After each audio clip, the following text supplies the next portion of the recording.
Welcome to the This Train podcast, where we'll talk about all things in the making of This Train, the movie. Today's special guest is Ed Paul Fry, star and producer of the film. My name is Jack Lugar. I'm the writer and director of This Train, and I'll be your host. What we're doing is we're going to highlight the process of making the movie This Train, formerly known as Hellcat, which probably will accidentally slip out occasionally. Most likely. Since we did call it that for 3+ years. But this is just a chance to sit down and kind of go back through how we pulled it together, because I still have no idea, in some senses, how we did it.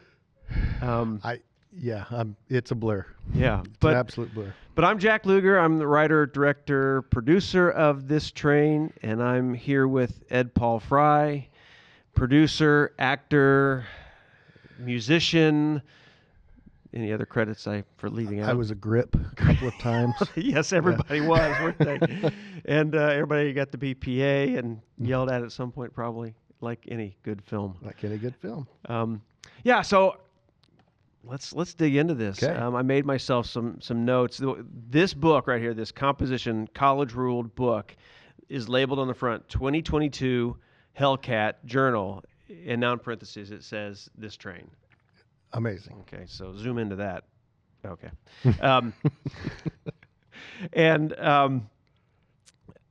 what I started doing literally on December 30th of 2021, which means the title already 2022, Hellcat is incorrect. In December 30th of 2021, I actually started documenting the process. Mm-hmm. I think that I had just read Rebel Without a Crew by Robert Rodriguez, who did El Mariachi, and I had read Independent Ed, I believe was the title of it, which was Ed Burns' book on kind of the process that he's gone through in the years of being an independent filmmaker. And I was like, they had the foresight, especially Rodriguez, to actually journal what they were doing through those early years. And so I was like, I don't particularly thought that I would be Rodriguez or any of those guys, but in the case that I might, I did document some of these things. So I've kind of kept some notes on these things, which means that when we discuss this and if something's incorrect, we'll be able to double check it. Yeah. Okay. Anyway, the main thing is that I made myself some notes today about things I want to talk about. Let's start with how we met. Do you remember how we met? Ish. Let's hear your version. Well, I think it goes back to a very close mutual friend of ours, but Tim States. Correct. And Tim saying that I've met this guy named Jack Lugar. He's a new guy on campus film production, and you guys should meet. He said, I've had some really interesting talks with him. And, I loved him, and so anything Tim would recommend to me, I would use. I'm like, sounds like a great idea. Yeah. I don't know how we ever figured that out, but then we finally met at Heartland Film Festival along the way. You brought a crew there from Anderson University, and so I was working with the film festival at the time, and I think we just met briefly in the lobby of one of the theaters there. Yeah, so, Oh, you are Ed Fry. Yeah, okay. Oh, you're the Jack Lugar I've been hearing. All right, let's get coffee. I think that's what we concluded. What it was. Let's meet for coffee. And if I recollect, the first time we met for coffee was at Jackrabbit. Yeah. Does that sound correct? It certainly was. So, so that was it. I see Tim on campus, and I think that was his easy. That was the easy conversation with me was, hey, you should meet my friend Ed. When you see somebody, you're like, I see them all the time. Oh, I'll tell them, remind them. So I think Tim and I had that conversation like 2 or 3 times before we finally connected at the film festival. So we just sat down for coffee 2 or 3 times. It was kind of as a professor, I think I kind of measure everything by semesters. Mm-hmm. So for me, it was about once or twice a semester, or maybe once a semester we would kind of connect. Seemed like that, yeah. Yeah. So, okay. So fast forward, one of these coffee meetings, and again, it was at Jackrabbit, my recollection. That's where we always met. I think we met at Starbucks one time. Yeah, I'm trying to remember. But, along the way, but and we did go to lunch at La Charrieda. Whatever. There are 87 Mexican restaurants within a square mile. That one. Yes. But that was after I had given you a script. But I vaguely remember asking you because I had this idea brewing in my head and knew that you performed around town, played the hits. All the hit, all of my hit. Your hit. And I think I said to you, do you act? And you remember my response. I remember the response you give me. You give now all the time. So I think maybe that was the correct one. It's anecdotal, so it runs with it. Every day of my life, Jack, I am acting.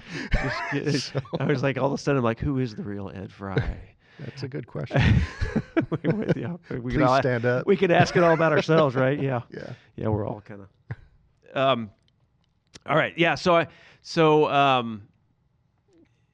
Yeah, because I think I was like, I think you were pretty confident that you knew how to act. I've been on stage. I've working in theater since I was a kid. Really, I grew up singing in a Southern gospel family. I was always put up on stage and playing guitar and doing my thing with my family and traveling all over the tri-state area and every small church revival and county fair and all of that good stuff. And then in school, I was, in junior high and high school, I got into acting and enjoying theater there in my very small high school in Paulding County, Ohio. And didn't do much of it while I was in college, but always kind of had that bug. And then got involved with community theater, really, and came back around to it and just, it's found my spark again with that. So that was that whole connection with acting thing. Right. So, yeah. And so that's, one of the challenges of doing an independent film, and I saw this constantly being a film professor here at Anderson University and teaching my students, was we can teach them all these skills with cameras and lighting, and we still, in rural Indiana, it's, or semi-city Indiana, you got to find actors, right? And so this was the challenge for our students. And so we have the university with a theater program, and some of those theater students were willing to audition for short films and so forth. But that was one of the daunting tasks. And for me, over the years, one of the daunting tasks of just thinking, I want to do a film. How do I cast it? I mean, I grew up doing theater myself. Right. Did commercial work, did some, TV and short films work and so forth. So mildly confident in my acting ability. But one thing I'd found in doing short films when I was acting, a lot of times I got back into the editing room with the footage that I was in, and it might have been a little out of focus. Yeah. Framing was a little off.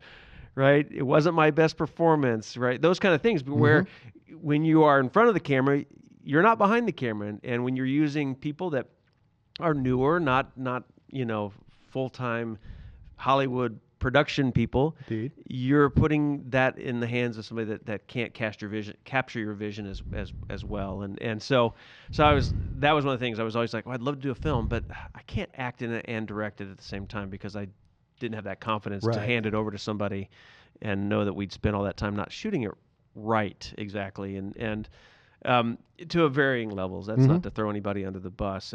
That's just when it's your vision, and when you hand it to somebody else, that's a risk. And so that was always one of my struggles with, I want to do a film. How do I do this, right? And so when I'd met you, and I had this idea of shooting something in Anderson. And this main character that was close to my age, and so as I got to know you and I knew you were playing music, I'm like, I have this idea about a musician and down on his luck, but coming back to Anderson, and it kind of morphed it from a variety of things. But that was it. I was like, all of a sudden, like, man, if Ed can act, we could probably do this. We could probably pull this off. And so that was where that question came from, right? It was something that was percolating in my mind, and I, like most creatives, we have a lot of crazy ideas, and some things stick. And was that before or after thinking about that timeline? I think you and Elizabeth showed up to a concert of mine just at a little pub around here. I don't know if that was before you asked about the acting or the film. No, that was after. Okay, yeah. I had shown up one time before by myself. Okay. To see you play. Yeah. Right, just to kind of make sure that rumors were true. They're true. I don't know what rumor you've heard, but just accept them all. Yeah, that first one I came to was before I asked you. Okay. Right? Okay. And then after I asked you, and you're like, "Do I act?" All the time. So I brought Elizabeth, who was our executive producer, my wife, to one of your shows at that time. Then. Yeah. Okay. So that was that timeline, which was probably before I started writing anything down in my book here. But yeah. So anyway, that is kind of where that came from. And at the time I said, well, I don't have a script yet. I just have some ideas. And I think I'd written a couple scenes just playing out. I'm trying to think here. One of the scenes was this scene between Ricky and Susanna. Gosh, I'm trying to think if it was one of their coffee shop conversations. I believe a portion of that I had written over summer and thought, okay, I can see these characters. I can see their pain, what they're trying to battle through, all those kind of things. And so, yeah, at that time, that's when I had the confidence to say, I think I can write this, right? So I talked to you about it. I think that was in the fall, and I want to say it was the fall of 2019, 2020, somewhere in there. Gosh, I can't remember which year it was. Yeah, it was. That was COVID time and pandemic time. It's all a big blur, but it was right in. Yeah, because I over 3 years ago. Yeah, because I gave you the script in May of 2021. That was when I that timeline goes in my mind like this, that I thought you had said yes in the fall.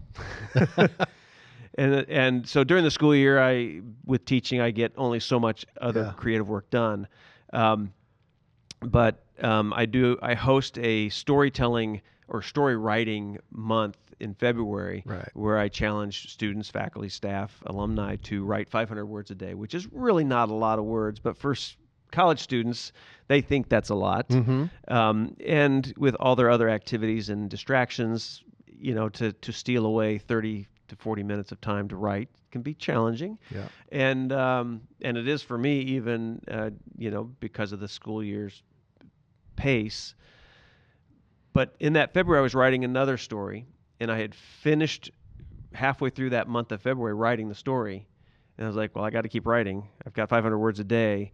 And I was like, I got to write the script. And so that's when I took on that challenge of building on those scenes and writing and it had percolated in my head long enough that when I sat down at that point, knowing that I had to write 500 words a day and knowing that I wanted to get you this script, by the end of February, I had probably gotten about 75% of the script done. And then when school finished at the beginning of May, I then poured myself in to the rest of the script so that I could hand it to you by the end of May, I think was when. So we shot, that would have been 2021. 2021. And that's where we met at the Mexican restaurant. I'm going to check to make sure we are recording. Okay, good.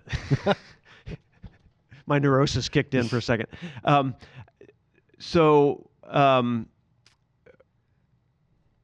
I delivered the script to you toward the end of May.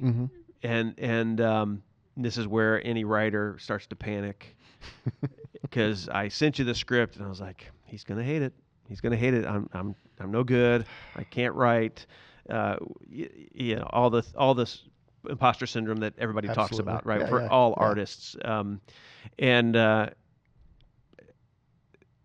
So it was probably 2 or 3 weeks that you had it before I got a call back from you, right? And you were like, I read this. This is what I recollect. I read the script, and I'm like. Okay, here it comes. I said, what do you think? I think I said, do you want to do it? And you said, I don't want to do it. I have to do it. Yeah. That was my recollection, which was like this huge weight lifted off me. But I was like, it's kind of like the fishing thing. That sounds right. It took me about 2 weeks to write that line. So, no.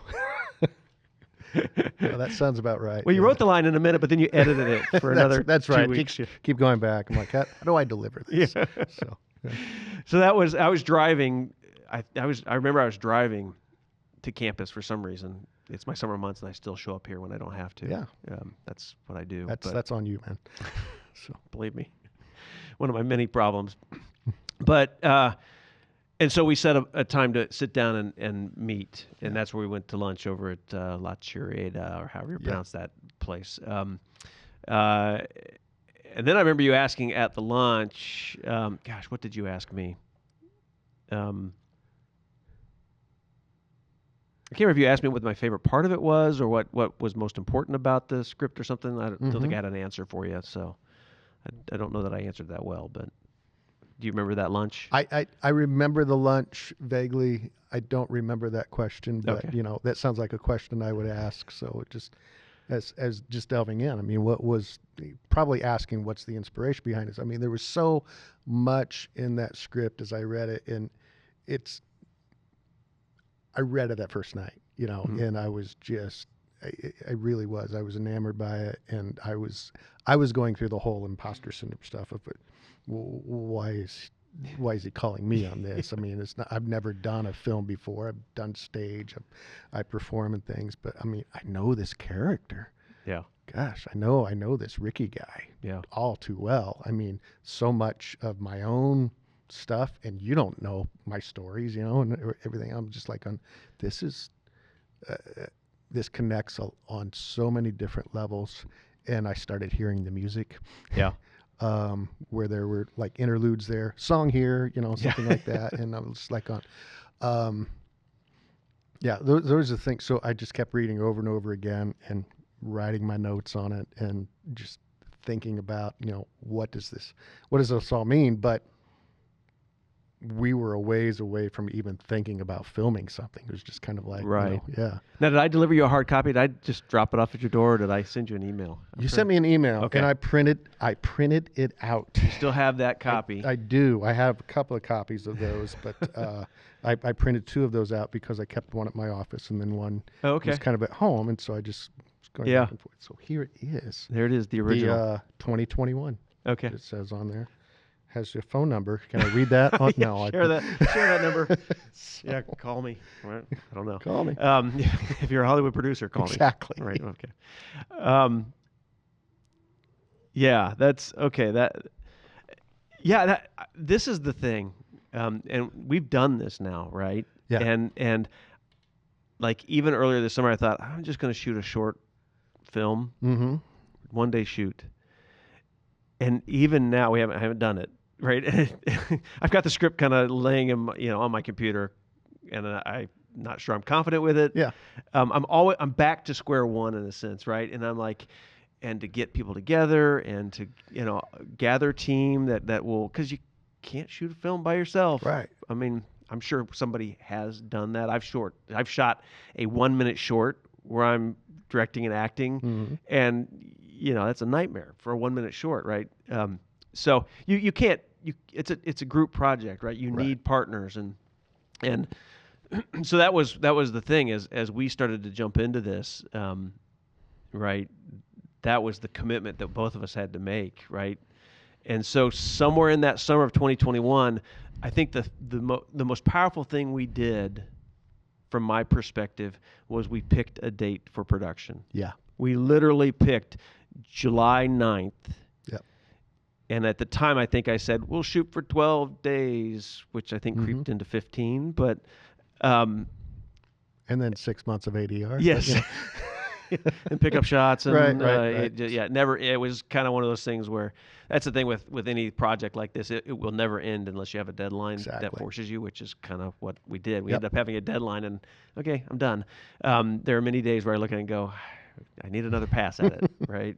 So that's a hard thing. But I think picking that date really meant a lot, because we said July 9th, we are shooting, and that was a Saturday.